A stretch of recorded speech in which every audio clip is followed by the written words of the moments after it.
Spell the word voice. So if you get it correct, Wonderful. they'll say something like Spell this. the word twilight. Let's say that I get it incorrect. Incorrect. Please try again. Can you spell twilight? And then let's say that you get it wrong again. Sorry, it's spelled Twilight.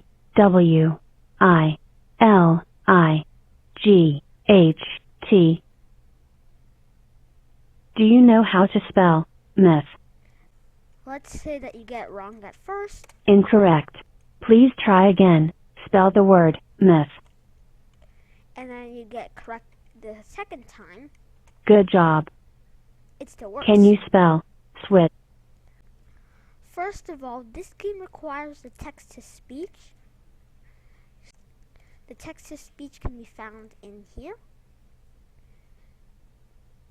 Over here. See? We need to show you the costumes. In this case, we just use the wizard, the speaker, which we'll show you in a bit, and we just use the theater backdrop. We're gonna have a couple variables, the correct score, which will be used later on throughout this video. You have to set question to item pick random one of length of questions list of questions list. Getting a random word from this list. In this case, we have 104 words. It's going to pick one of them out of the 104, and it's going to set that to the question word. Then we're going to ask the question. This is a custom block in the make blocks. We just call it ask question, and there's this little chunk that appears. In this function, we have a variable called temps. It's going to broadcast speak question, which is going to say the item temp of prompt questions list, and then speak the word right after. I'll show you what that does in a bit. And it's also going to say it back up at the ask questions. So since we just chose something randomly from the prompt questions list,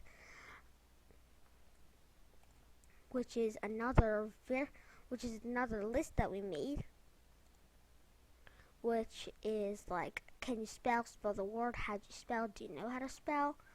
In this case, we only have 4 of them, so it's going to say that.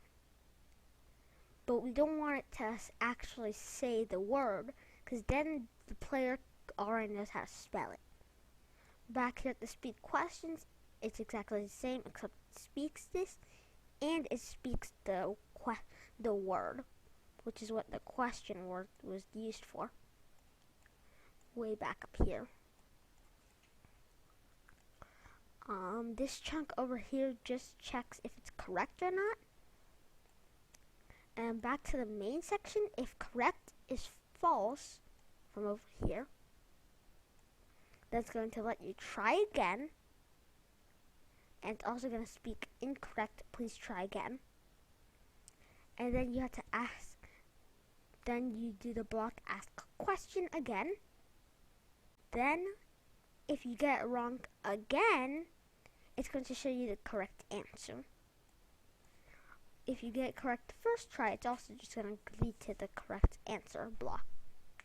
This correct answer block, it just changes the score by 1, and it's going to set temp to pick random 1 of length of correct list, which is what it says when you get it correct, such as good job, excellent, that's correct, wonderful.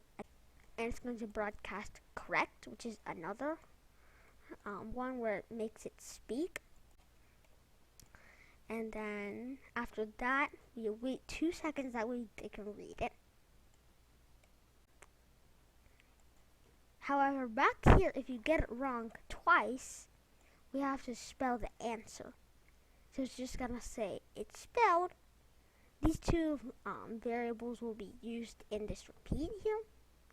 it's going to have to repeat the length of question words, since all of these question words will be a different length. So in here, it just sets spelling word to join spelling word with letter index of question word. But what this means is the letter index of question word, if it's one, that's going to say the first word of the question word, etc., and it's going to connect up together to the spelling word, which is the ones previous. So let's say it was bridge. It'll start off as B, then BR, since the spelling word saves it, and BRI, BRID, BRIDG, etc. And it's going to say it, that way you can actually see it, and speak it, so you can also hear it. And then it's going to change the letter index by 1. That's how it keeps going over and over. And then it waits 2 seconds after that, that way you can actually read it. So here's what this block looks like. It's spelled SWITCH. So you see that they appear one at a time, and then it waits, that way you can read it. All of this is the code that we've been using. Do you know how to spell where? And it turns the game to this. Excellent. And the speaker sprite that we talked about earlier, this speaker sprite is like a special hidden sprite that we decided to make. If you have trouble hearing what she said, or you want to hear the question again, you can just click the radio. How do you spell where? How do you spell where? So let's see this in action. Spell the word eclipse. So it said to spell the word eclipse, and the speaker will say, Spell the word eclipse. spell the word eclipse. This game is good for teaching kids how to spell words. If they're young, then you can write like simple words. If they're old, then they can do like more complicated words. So yeah, that's how you create a spelling game for kids. Bye! Don't forget to hit the like and subscribe button, that way you won't miss out on any other videos like this.